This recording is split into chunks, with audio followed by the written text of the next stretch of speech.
जिंदगी में कुछ लोग सिर्फ अपनी जिम्मेदारी नहीं निभाते, बल्कि दिलों को जोड़ते हैं। वो रोशनी की तरह होते हैं, जिनकी मौजूदगी से ही आसपास का माहौल रोशन हो जाता है। चेन्नई के पल्लावरम की जामा मस्जिद के इमाम साहब मौलाना मोहम्मद बासित बुखारी कासमी ऐसे ही एक इंसान थे।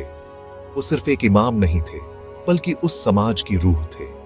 उनकी आवाज में वो सुकून था जो हर सुनने वाले के दिल में उतर जाता था। हर नमाजी, हर बच्चा, हर बुजुर्ग उन्हें सिर्फ एक धार्मिक गुरु नहीं, बल्कि अपने परिवार का हिस्सा मानता था। उनकी मुस्कुराहट में एक अजीब सी कशिश थी जो हर किसी को अपना बना लेती थी। उनकी खिदमत सिर्फ मस्जिद की चारदीवारी तक सीमित नहीं थी, बल्कि वो लोगों के दुख सुख के साथी थे।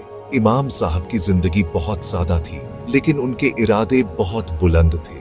वो हमेशा समाज की भलाई के बारे में सोचते थे।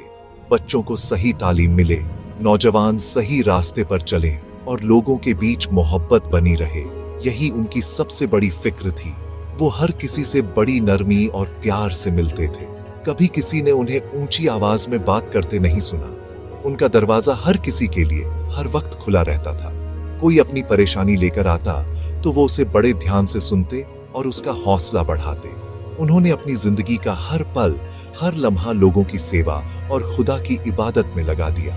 उनकी सादगी और उनकी नेकी की मिसालें आज भी वहां के लोग देते हैं। उनकी सबसे बड़ी दौलत लोगों की मोहब्बत थी, जो उन्होंने अपनी नेकी से कमाई थी।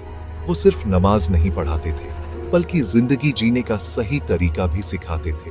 वो समझाते थे कि इंसानियत ही सबसे बड़ा धर्म है। एक दूसरे की मदद करना, किसी के काम आना और मुश्किल वक्त में किसी का हाथ थाम लेना ही असली इबादत है। उनकी बातों में इतना असर था कि लोग उन्हें सुनकर अपनी बुरी आदतें छोड़ देते थे। उन्होंने कभी भी खुद के लिए कुछ नहीं मांगा। उनकी जरूरतें बहुत कम थीं और उनकी खुशी लोगों की खुशी में थी। वो सच में एक फरिश्ते की तरह थे, जो जमीन पर लोगों की भलाई के लिए भेजे गए थे। उनकी शख्सियत में एक अजीब सा ठहराव था।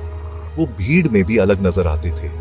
उनका चेहरा हमेशा एक नूर से चमकता रहता था, जो उनकी अंदर की सच्चाई और अच्छाई की गवाही देता था। लोग उनसे सिर्फ दीनी मसाइल पूछने नहीं आते थे, बल्कि अपनी जिंदगी की उलझनों को सुलझाने भी आते थे। वो एक दोस्त, एक रहबर और एक हमदर्द की तरह सबकी जिंदगी में शामिल थे। उन्होंने अपने किरदार से यह साबित कर दिया कि अगर इंसान की नीयत साफ हो, तो वो बिना किसी ताकत और पैसे के भी लोगों के दिलों पर राज कर सकता है। उनकी यादें आज भी उस मस्जिद की दीवारों में, उन गलियों में और लोगों के